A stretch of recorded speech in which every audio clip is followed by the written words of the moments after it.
60. That's what we at right now, Moonlight Citizens. This is your man on the moon, the Moonlight King, with the 60th episode of your Moonlight Kingdom Podcast.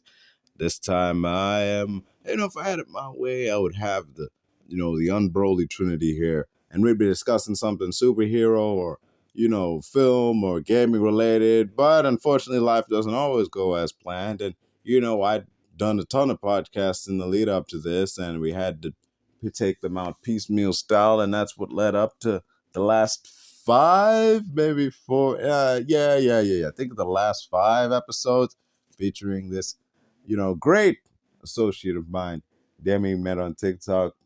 By all means, go follow her on TikTok. Check out her Twitch channel on Glitch Reality. Anyway, into this episode of Moonlight Kingdom Podcast in 3, 2, 1, boom.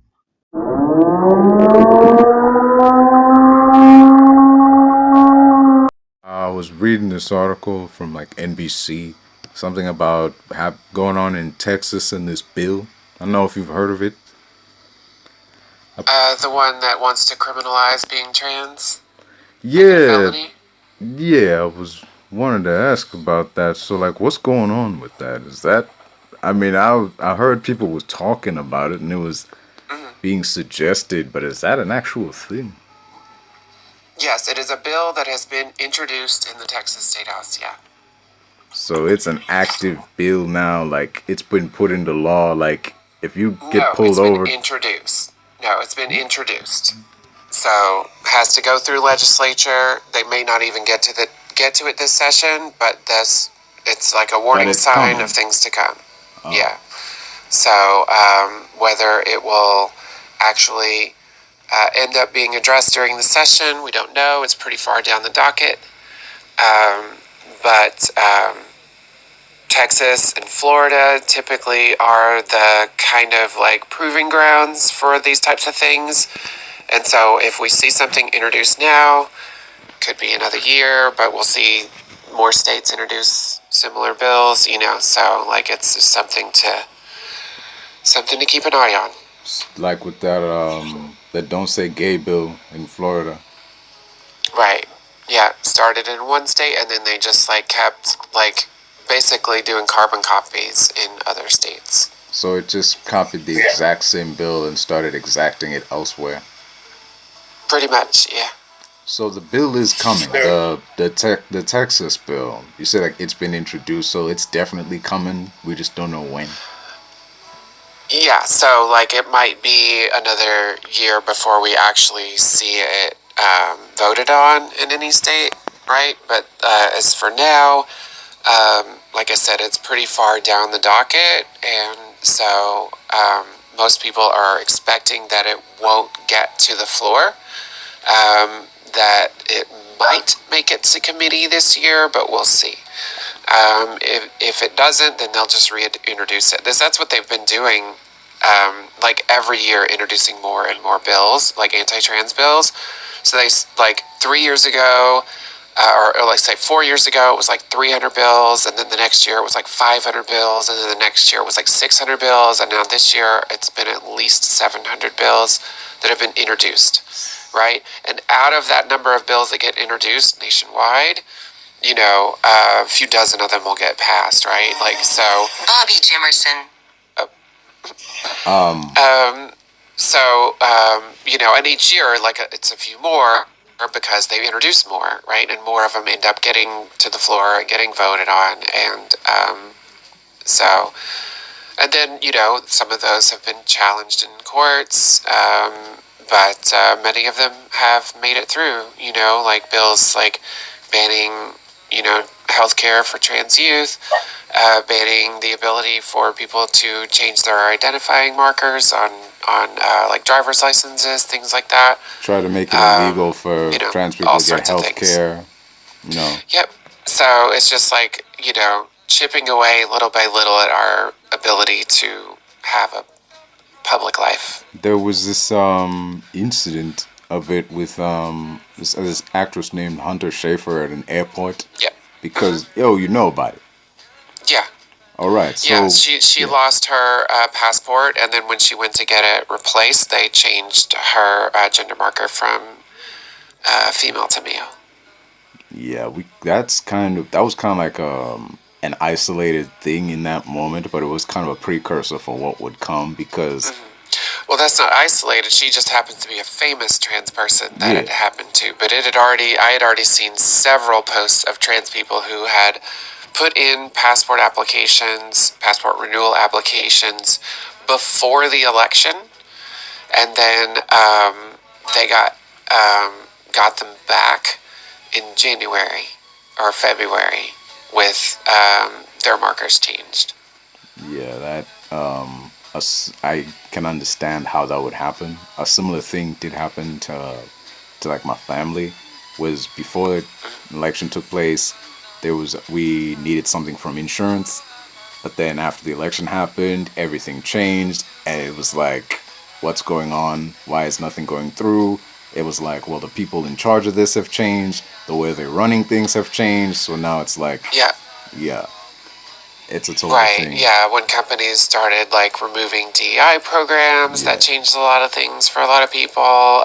With all of the like funding freeze that they put in very early on, that screwed up a lot of things. I think a lot of people, I just heard my friend Felice talking about today on a live that like a lot of people have had Social Security payments like frozen for some time. Like it's just like this rippling effect of like all the chaos that they're causing in the executive branch right now. That is definitely gonna finance is something that's gonna be impacted by not just this bill, but bills like it that change people's markers and everything. Because getting access to your funds at a bank hinges on your ability to prove that you are who you say you are. And if the information Right. the bank has and the information you have doesn't match up, they're not gonna give you your money. Right. Well, and like traveling too for trans Yeah. people, like if your identifying documents don't match what you look like, then basically you're having to out yourself, you know? Yeah. And So if like I go, yeah. to travel, I'm going to have to out myself at the airport to the TSA. I'm going to have to out myself like on the other end. I'm going to have to out myself anytime I have to show my identification while traveling, like say, going out to a bar, if I get, pulled over or something like that, like any time at all I have to show my identification, I'm going to be outing myself to a stranger who Yeah. I don't know what their reaction is going to be, And in regards to So, travel, that could be dangerous depending on what country you go to. So yeah, absolutely. it's the close. It was weirdly enough there was a in not in there was a episode of the Looney Tunes that kind of foreshadowed what you were describing of, where like Bugs Bunny had to dress in drag for. That's a long story, but he was in drag and he was in like Asmanistan or something, and he gave the person at the counter his ID, and the photo on the ID didn't match him because he was all dressed up and shit, and he wound up getting arrested for that. And that happens in real life. If the information you give doesn't match what we got, they can detain you, and you know, you can be like extradited or deported or something for that. Yeah. Well, Yeah. they've also instituted basically a travel ban against trans people coming here from other countries if their identification doesn't match their birth certificate, which I don't know if that means they are required to bring a birth certificate along with their passport to show that it matches. But it also, the language within the directive in the executive order as well, as the directive from the State Department, it's meant ostensibly to ban athletes from coming here, saying that it is a form of fraud. Again, very similar language to what's happening in this Texas bill Yeah, that you gender came up to talk identity about. fraud. Yeah. Yeah. So, but the language is so broad that it could apply to literally any trans person traveling to the United States. And it says that not only, like, if it's the documents, it also says, or you have a suspicion right? So even if their passport, if they're like me and their passport says F on it for female, they could be like, I don't believe you, and then turn you away, right? Like that's literally like what it's down to. Is like that could affect cisgender people. Yeah. You know what I mean? Yeah, definitely. Because there have been cases where cisgender women have been Hell of a lot of those mistaken happening as in trans. bathrooms nowadays. Yeah, Yeah. a heck of a lot of that goes on, where cis people get mistaken as trans because there will be that one person who says, like, full heartedly, "Oh, I can tell. I can just tell by looking at them." Like, no, there's no "I can tell by looking at them." That's just Right. hyperbole more often than not. Yeah. No, I had a guy come in a few days ago who said he was talking about like, well, somebody can't identify as a giraffe, and I was like, do I think I'm a giraffe? Or he said, if you thought you were a giraffe, that would be a mental illness. And I said, do I think I'm a giraffe? And he said, no, you think you're a man. And I was like, what? and I was like, so I'm a man, and what am I trying? Like but what was I when I was born? He said a woman, and I was like, wow, haha, funny, you got it wrong. And then he came back and he was like, no, you're a man who thinks he's a woman or wants to be a woman. And I was like, also no, I'm non-binary. So like, he got it wrong in both directions. It's like, you don't know what you're talking about, you know? The most backhanded And compliment. people say, like, if I saw you in a ladies' room, blah, blah, blah. I was like, I've literally gone to ladies' rooms for, like, 5 years, or 4 years at least. And literally no one has ever batted an eye. Yeah. Like, ever. That whole thing of, if I saw you in the ladies' room, no one ever stops to question, wait a minute, man, what are you doing in the ladies' room? Let's start there. Why are you here? Right. Well, that's what happened in that Walmart in Florida. Was like a woman who worked there. She's just tall. She's 6'4". She's a cisgender woman. And some dude burst in and just started shouting at her while she's in a stall. Whoa. And just yelling at her and like cornered her in there. And she just stayed in the stall until he finally tuckered himself out and left. It was like girlfriend dragged him out. Yeah. And, yeah. It's goofy. I feel like man down below been wanting to say something for a while because the camera turned on and like. Oh, that's my pal. That's Dr. Jace. Dr. Jace, do you have something? Oh, I was just because we were talking about people who can't tell. I'm pretty sure most people can't tell that I'm transgender, but I mean maybe. The interesting. I was gonna say earlier about the Texas bill. They're always sneaky about it, and what they're doing is they're saying that if you identify, it's fraud. So they're talking about you defrauding the public. I mean, this is the language in that bill, and it's 85-21, I think, something like that. It's a ridiculous notion, but anyway, that's why they're trying to make it a felony charge to identify as a different gender or whatever in public. It's through fraud. And then the other thing was, could you imagine me walking into the ladies' room? Because under Donald Trump's current orders, I would have to go in the ladies' room. I have ovaries and endometrial tissue right now as we speak. So, I mean, could you imagine that happening? Nah, if you actually followed those directives, there would be like 3 dudes waiting outside saying, "What are you doing in here?" They would be flipping their wigs. Like, yeah, it's not going to be good if they actually get what they want. Yeah, but that's really all I had to say. I just wanted to ask about that. So y'all have enjoy the rest of the live. Have a good April Fools. All right, thanks. You have a good one. Thanks for all those great questions. Yeah.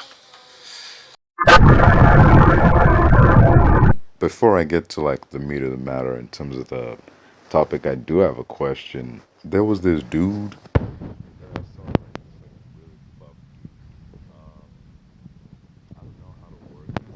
I'm trying try to word this as sensitively as I can because it's really easy to get things wrong. But I'll just say, dude wasn't always a dude. He had this, like, how do I put this? It looked like a pair of really large band-aids on his chest. Like, does that mean? It's probably so. That's probably They have a specific name, but trans men will wear it instead of wearing a compression vest. It's A binder. Hold on a second. Let me mute. Yeah, instead of wearing a binder. Hold on. I'll Google it because I know exactly what you're talking about. But what's your question? That was it. I wanted to ask, is that a thing that's like people wear while they're still recovering, or is that just like something that's worn? So they do it for both.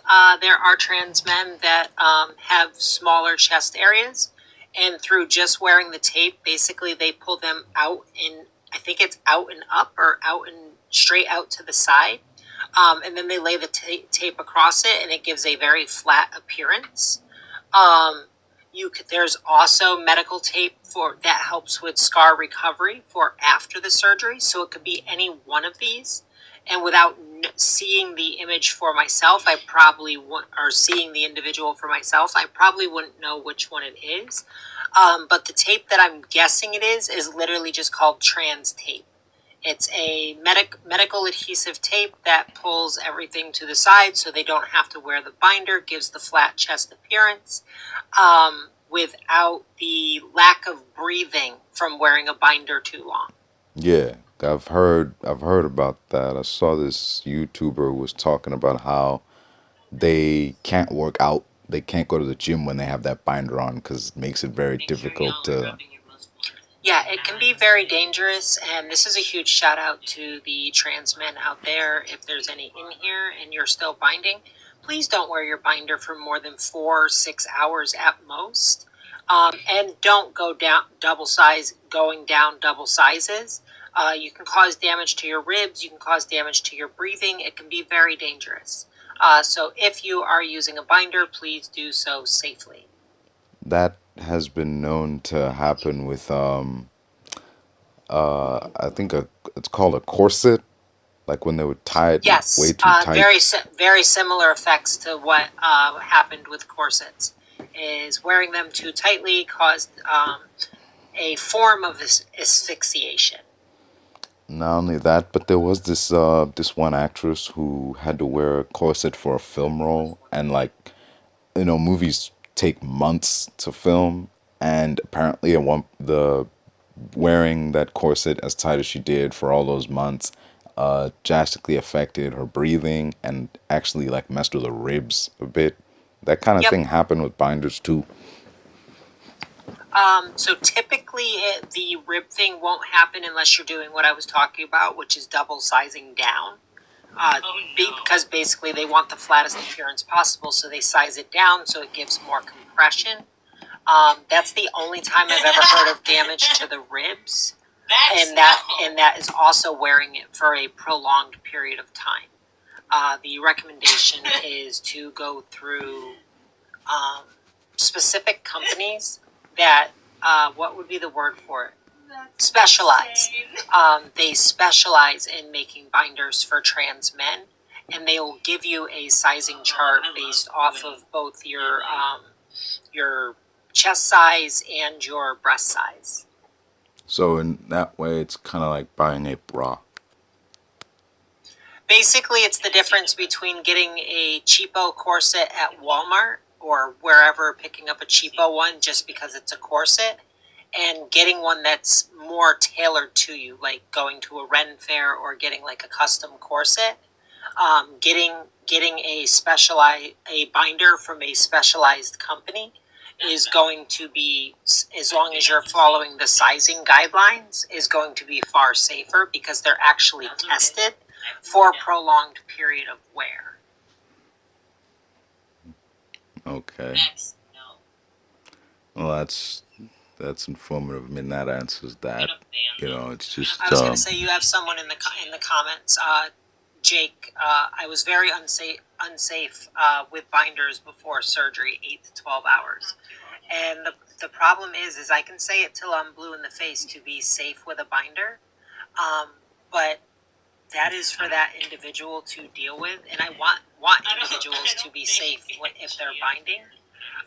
The problem is the dysphoria. If they have, I'm assuming they have gender dysphoria. When they're binding, they don't. When they take it off, the dysphoria comes back like a tidal wave, because when you take it off, they're front and center. So if they could have their way with it, Jake, correct me if I'm wrong, but from the trans men I've talked to that used binders, if they could have feasibly worn it 24/7 without like putting their entire life in jeopardy, they would have worn it 24/7, because the moment they take it off, that dysphoria hits them like a brick to the head. I'm guessing you can't sleep in it. No, it's not safe. I mean, there are people that do. There's people that sleep in corsets. There's people that sleep in waist trainers. It's just not a safe thing to do. It's not something you should do. You got to be careful when you do stuff.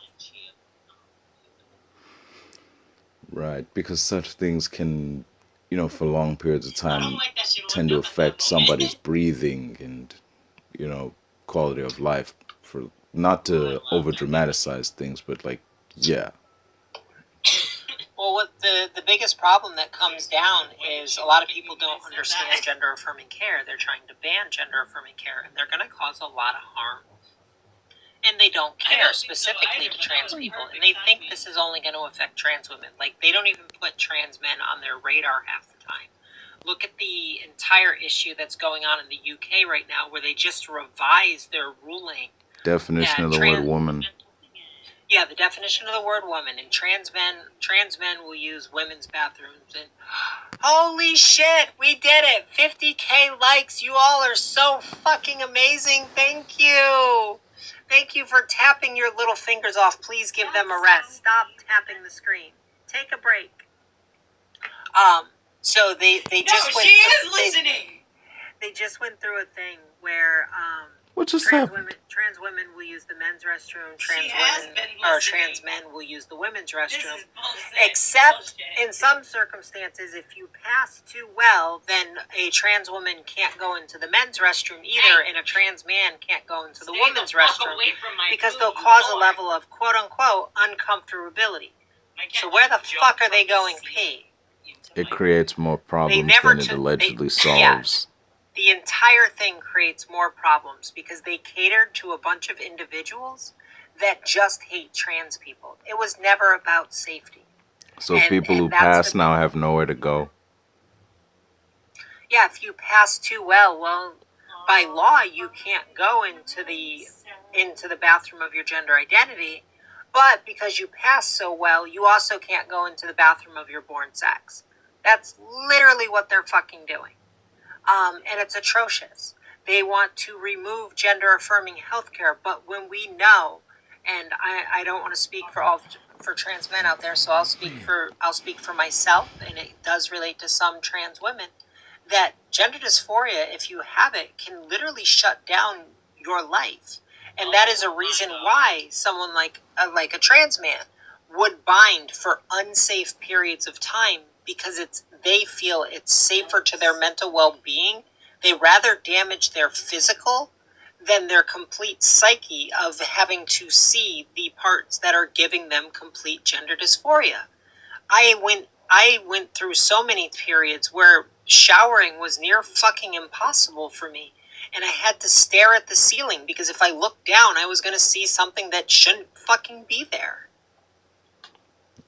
Yeah, there is something truly terrifying about this idea of your own body changing and morphing into something alien.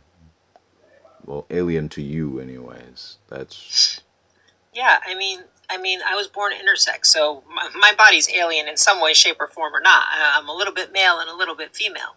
But that's not the point. It doesn't matter about the intersex portion of it. It's the fact that my brain 100% knows who I am, and it fought with me every moment of every day until I got that shit fixed. Now, my gender dysphoria, I have a little bit over my hairline, and that's only because I was born with an extended widow's peak. I think even if I was born solely female, like I wasn't born intersex, I wasn't born male. If I was born female, if I was born with the widow's peak I have, I would still have the same problem. So I don't even equate it to really gender dysphoria. I equate it to just the shitty fucking hairline that gives me what's the insecurities. Does that make sense? Yeah. Yeah, a lot of men have similar issues. It's why you see all these dudes going to Turkey for hair transplants. Yeah, the deep widow's peak is, so a lot of people don't understand the difference between a deep widow's peak or a widow's peak in general and quote unquote male pattern baldness. They don't understand the difference in it. I have basically had no hair loss in my life. I've been very lucky with that, but I also didn't have hair where where a majority of other people would, due to the fact that I wasn't born with it. I was born with a deep widow's peak, and so was my grandmother on my mother's side. I have almost the same hairline as her, but I still don't like willingly going out in public because, one, the hate for trans individuals, they'll just associate that with being quote unquote male. And two, I've always had insecurities about it. It's one of the reasons I've worn hats and bandanas and headbands and everything else throughout the majority of my life. Yeah, a lot of people, a huge part of a person's personality is tied directly to their hair. It goes that way in a lot of communities, whether you're black, white, Latin, or whatever, particularly as I've seen in black communities, African American communities and African communities, their hair is a large part of their personality and how they take care of it, how it's styled, and you don't see a lot of, well, you don't see a lot of bald women and in those communities, bald men, sure, but and even when it comes to bald women, you will most likely see them with a wig on. I was going to say is, even though wigs started for men, they have become socially acceptable for the most part for women to wear. That's why it always confounds me that people come into my live and they're like, "Oh, you're wearing a wig." I was like, "Well, I have wigs and I do wear them, but that has nothing to do with it." One, I think wigs are absolutely fucking amazing because it means I can wear 30 different hairstyles in 30 different days without having to chop or bleach or do something else to my hair. I think wigs are fucking amazing. But the disdain, just because I fall under the trans community, for me wearing a wig is astronomically annoying. Later, Jake, thank you so much for being here. Thank you. Chat, just so you know, thank you so much for hitting 50k likes. You all are absolutely amazing. We have 5 minutes remaining to the live, and I'm going to finish it out trying to answer some questions for Man on the Moon, who's always had respectful conversations with me and other creators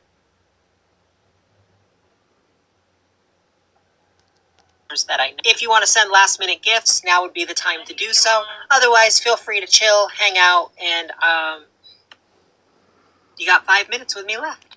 Anyway, Man on the Moon, if you have any other quick questions that I can try to touch on, I would love to answer them. And I know I don't have enough time, you'll always come back. You have always been a great guest. I do try. Anywho, in regards to the topic in question, the why do I have an issue? Just the issue in question would be the perversion of the LGB alliance, because the alliance itself, in its original form, when it was formed way back in okay, so I'd been seeing a whole bunch of shit about the LGB without the T, and it had been spearheaded by said LGB alliance. So I did some digging, and the biggest issue I have with this is, as said, the perversion of this alliance, because initially, when it was formed back in 2019, it wasn't about this. It wasn't designed as a big fuck you to the TQI and the rest of the letters. It was initially designed as a way to give, support, advice, and information about the community and like help out people who are in, you know, who have same sex attractions, you know, just basically exist as a way to help out those within the LGB and, you know, anyone who might have questions on it. It basically does what a lot of live streamers are doing on TikTok, you know, just, you know, even live streams such as this where you ask people, hey, what's your problem? You know, there would be that alliance there in place to offer that help and support and assistance in that initial version. But now, if you were to look up what is LGB Alliance now, it is officially recognized as a hate group. That's my big issue with Yeah, everything. It's just no, and I agree with you. So I have two main issues with the LGBTQIA plus. One, the individuals that thought their work was done because gay marriage was approved in 2015. The hate for the queer community didn't go away. It just happened to get past that gay, lesbian, and bi individuals could, get married to the same sex. The small portion of the community that was like, yep, all right, washing my hands of this, I'm all done. It doesn't affect me anymore. That's one thing that's always bothered me. Is this community has never achieved, most minorities, if not all minority communities, have never achieved equitable rights to the cis, hetero, YT, straight, et cetera, et cetera. You get where I'm going with this. Is the equitable rights has not been there. And then secondly, the gatekeeping within the LGBTQIA plus community, whether that's trans individuals gatekeeping other trans individuals, whether that is and I hate to say it because it's true, the YT gay community gatekeeping from the BIPOC gay community and being like, nah, that's not okay. Like, half the shit we have is because of the BIPOC gay community. Why the fuck are you trying to gatekeep from it? Just this gatekeeping in general within the community is fucking asinine, and I don't know why people think it's okay. yeah, it's definitely the point that a lot of what we have now is because of those minorities, is because of BIPOC people and people in the TQI. So that desire to try and distance from it is just undermining everything that's been built up until now. It's This isn't a perfect analogy, but there's the closest thing I can compare it to is like whenever, I don't know if you've noticed this, but there are those times when you'll be watching a movie and they're like, okay, now we need to introduce the black character, and they'll start playing hip hop or rap music. It's like, you're aware that, you know, there's more to black people than just hip hop and rap, right? We've made jazz and blues and soul and R&B, and yet I get where you're going, yeah, but I think your analogy is falling flat. those yeah. I don't know it for all other minority groups, but I do know it if I don't remember the specific term, so I'm going to be very careful with my wording. During the time of slavery, there were those among the black community that were like, no, this is fine. I have a house over my, like, they literally sided with their oppressors. And this seems to be a thing within minority groups, is that a small percentage of the minority group will be like, if I act enough like my oppressor, maybe they'll leave me alone.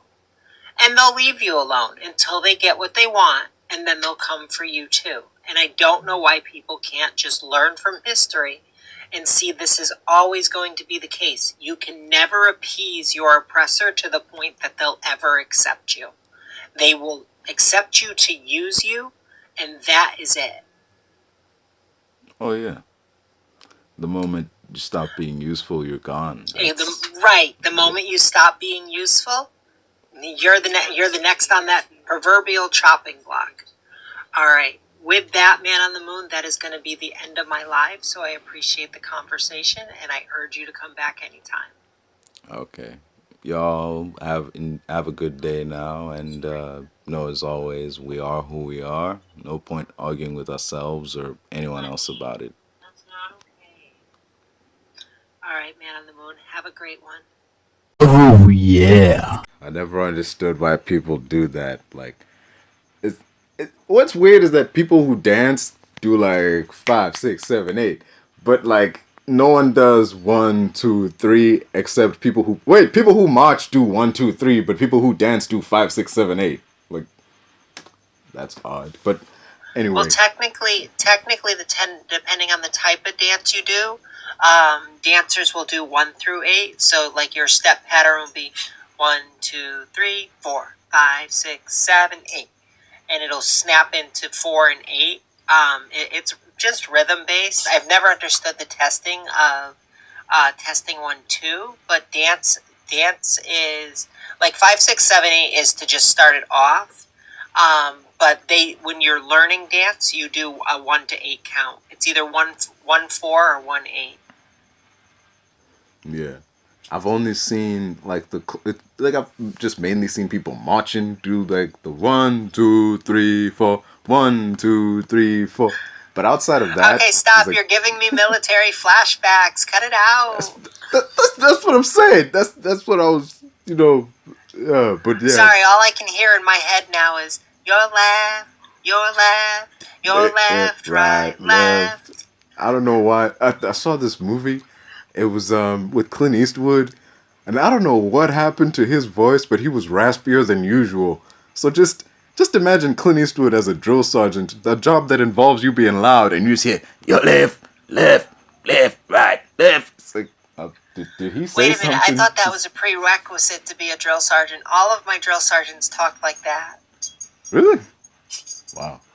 Yeah, they all had this like guttural undertone when they did it. I swear they forced themselves to do it. I always pictured the dude from Full Metal Jacket, just this dude yelling and screaming 80% of the time, never quiet, just no inside voice. But like, good to know that they do be quiet sometimes. Anywho, away from drill sergeants and plain green and all that. The car, yes, Mustangs. Very Mustang-centric conversation today. I wanted to bring up, because earlier I mentioned the Mustang from Knightrider, and I must say, it is a cool car. What are you talking about? I mentioned because I brought it up and you were like, stop. But no, it is a cool car. How can you... Oh, because I thought you were bringing it up because the comment before that was, did you hit them with your Mustang? Oh.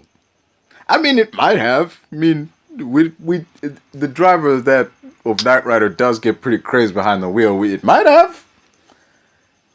Well, now, the real question is does the guy behind the wheel in Knightrider get crazy, or does the car just take over? That is a good question, because the car do be wilding out sometimes. That's its own thing. But like, I don't know what it is, but there's like just some certain things that are just so iconic because we see them everywhere. Like blue jeans, Converse All-Stars, and a Mustang. Like just pretty much any Mustang, you see it anywhere and you're like, yes, that is a man right there. There could be a lady behind the car and you'd be like, yeah, that is a real man right there. Just, I don't know if that makes any sense. I don't know about that. My mother, up until recently, my mother's owned nothing but Mustangs, but she also grew up with a bunch of, I don't know if the term is offensive, so I won't say it, but she grew up basically around all mechanics. Gearheads. Yep, that term. I don't know if people find offense to that. I mean, it's not like... Because I don't know where it comes from. That's why I don't use it very often. But that's what my mom always called them. Yeah, there is an offensive term for like mechanics and people who work on like engines and such. They would call them like grease monkeys. Like that's the offensive term. Yeah, let's not say that on the live. I already knew that one. All right. I'll avoid that. But yeah, it's just the Mustang itself. No, not just that Mustang, but like even I'll get onto the rest of it. But that car from Knightrider was a cool car. The fact that it transformed and the fact that it just looked cool compared to the original kit was okay. The original kit was just a car. It had a few bells and whistles, but at the end of the day, it was just a car. this car is essentially a transformer because it had like stealth mode. It had well, wait a minute. you know, Was it, in that case, was it an Autobot or a Decepticon? I want to say Autobot, but he did have his moments where like No, it was definitely a Decepticon. No, get off my live. I'm just saying, you know, he kicked a lot No, of butt. if we're talking the Knightrider car, that is a stealthy Decepticon. Yeah. The actual, funny enough, there's an actual Decepticon that was also a Mustang in that first Transformers movie. Yeah, there's a funny detail on the side of the car where it's supposed to say to protect and serve. On the side of his car, it says to punish and enslave. Oh, jeez. Hey, wouldn't feel out of place if you saw that. But, yeah. On to further things, I'm like, just that car is just such a big thing.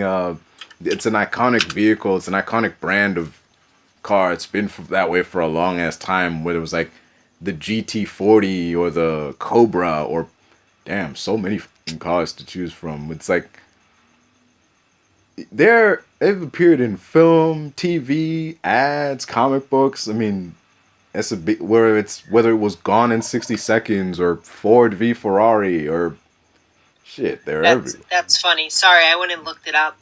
The Mustang went up from the movie, went up for sale in 2016. Really? Yep. Well, wonder what that got. Which I'm not sure. I'm not sure you could legally drive it. Like, it would have to be like just a buy to own, because it says it's a police car. You can't legally drive it with police down the side. Yeah, you'd have to either get that covered up. I mean, it's not really. It's impersonating a police officer if you were driving it in public. Right. So I guess the Decepticon's name is Barricade. Wow, that's a whack name. I mean, there's plenty of whack names. It makes sense. The police set up a barricade. It was disguising itself as a police Mustang. I mean, makes sense.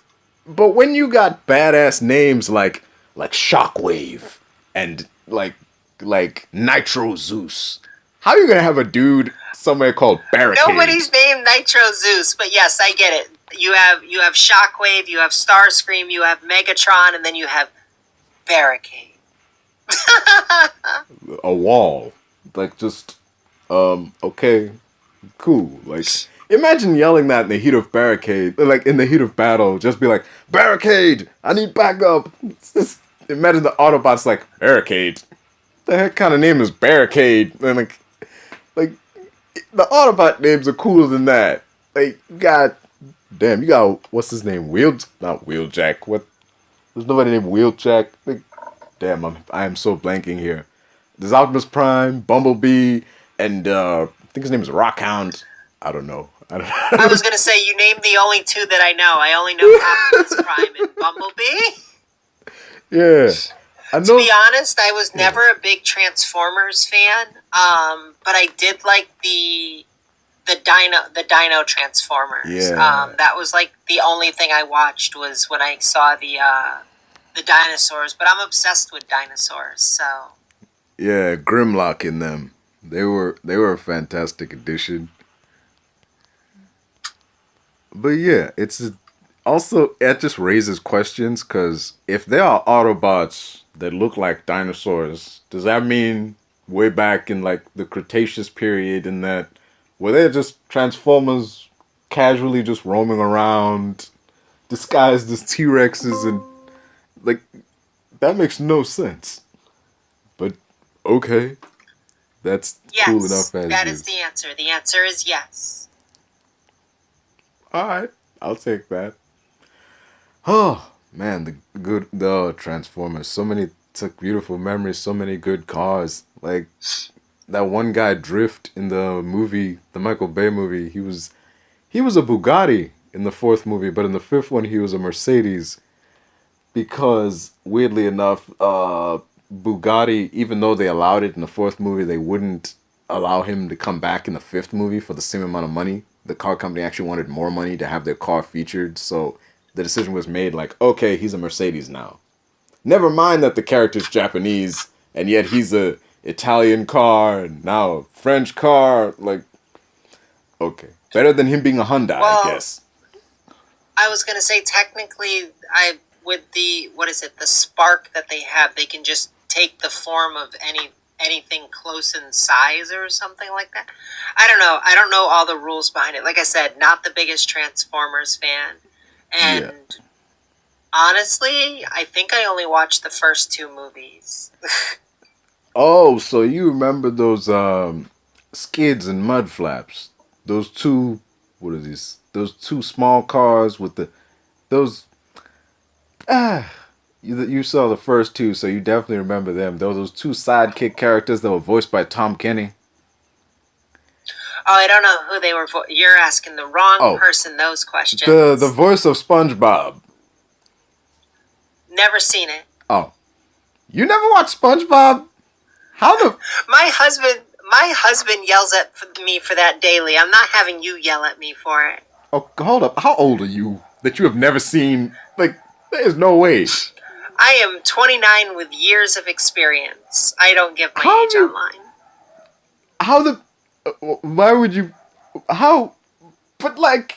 Look, I watched Kim Possible. I watched Danny Phantom. I watched a lot of anime. But no, I've never seen SpongeBob. You've seen Avatar: The The only Last Airbender, though. Yep, seen Avatar: The Last Airbender. Let me ask you something. So you've seen The Danny only Phantom? thing I know Okay. the only thing I know about SpongeBob is there's a squirrel in an astronaut suit. Yes, there is very much a That's squirrel. the only thing I know about it. My question is this: you watch Danny Phantom and Avatar: The Last Airbender, two shows that are on the same channel as SpongeBob, but never watched SpongeBob? Never watched SpongeBob. Not even by accident. Like, people accidentally watch that show all the time. Like, I mean, maybe the opening for it. What is it? Pineapple Yes. under an ocean. Who Pineapple. who lives in a pineapple under the sea? Oh yeah. There you go.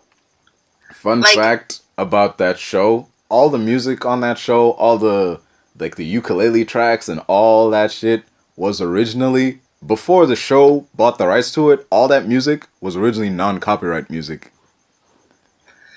Really? Oh yeah. Yeah, before SpongeBob aired, and you could have like just I don't know, I can't name anything, but like that one song they play at a football game. It's, well, you've never seen the show, so you wouldn't know the significance. But like, I hate this. I hate explaining an if you know situation to somebody who doesn't know, because it's tough to explain because they don't know. It's like, have you seen Zack Snyder's Justice League? Maybe. Okay, have you seen the Justice? It's the one with Jason Momoa and Ben Affleck and Gal Gadot as Wonder Woman. Wait, the live action? Yes. I think so. Okay. There's a Why will it not let me delete this? scene in that movie that I was on a Twitch stream. I was watching a Twitch stream and guys was there, and they were talking about how they went to high school and everybody was like fawning over them and they had no idea why. And I was like, oh, I can explain that. There's a perfect analogy too. And it was the moment it was explaining why the women in the small Icelandic town were in love with Jason Momoa's Aquaman. And I was like, yo, it's just like what happened with Jason Momoa's Aquaman. And guys was like, what are you talking about? I have never seen that movie. It's like, fuck, this analogy is so perfect because he's Jason Momoa, this big Samoan-looking man who comes into this Iceland town of fishermen, pretty rough-looking fishermen, and like when he takes off, he makes sure to like take off his jacket and he throws it onto the side and he swims off. And then these like women come out of nowhere. One of them's like sniffing his shirt, like, and they like sing as he swims off. So that one chick comes up, she's like sniffing his shirt, like, ah! It's like that's what I'm trying to say. Like that's you.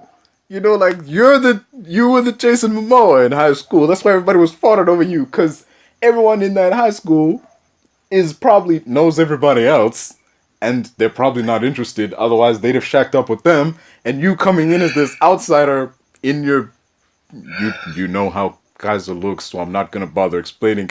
Is something new. So you're the Jason Momoa. They'd be like, oh damn, who's that? Like, granted, I'm pretty sure if Kaiser tossed a jacket, they wouldn't be like a bunch of people running up to be like, oh yeah. I mean, there might be now. There'd be a lot of weirdos out there, but like, still moving far away from that. Back to the car. Damn, the Mustang. Yes, it was the like main car in Need for Speed, the Need for Speed movie, and damn, it's just one of those cars where you see it dodging and evading police, you're like, yeah, that makes sense. Or even when you see it in like Gone in 60 Seconds and it's evading as well as it does, they're like, yeah, that makes sense. Though it just leaves me wondering why none of the Autobots ever thought, you know, I could probably do a lot better if I was a Mustang right about now. Yeah, I could probably blend in a lot better as this car than an expensive show car like a Mercedes or a Corvette or I don't know, a big ass red and blue truck. But yeah, that's that. Whew. Oh damn. Oh, what a good live this is so far. That's kind of all I got on that. What say you for our rollout? What you got to say on this? That you just self-proclaimed yourself as an Autobot because you're gonna roll out. Ah, yeah. I was waiting for somebody to catch that. Like, it's so, you have no idea what it's like to throw out a film reference, a popular film reference, and have people be like, okay. Or worse, they just be like, yeah, I don't know what that means. Like, just, good God, man. I'm talking to the wall here. But anyway, yeah, as always, it was a lot of fun being on here. You know, I'm just going to shuffle on back to the chat. You know, just wanted to come up and say the piece for a few minutes. And yeah, no car quite matches up to the Mustang. You know, for a long time, it was a dream car of mine until I watched that Mission Impossible Ghost Protocol and I saw that BMW i8. Now that was a car.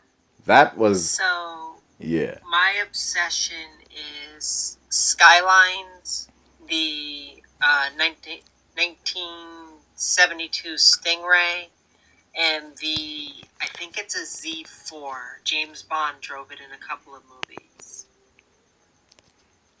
A Skyline. You? Really?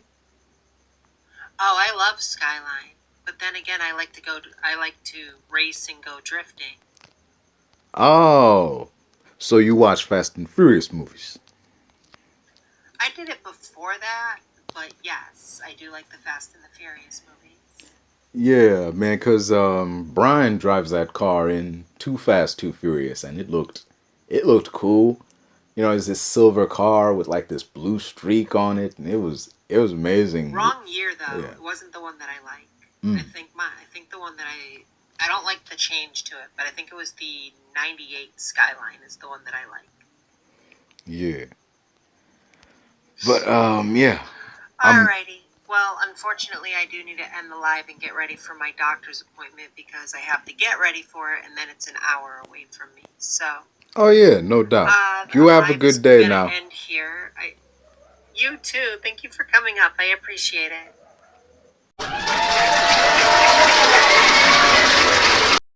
Street light flickers, shadows dance.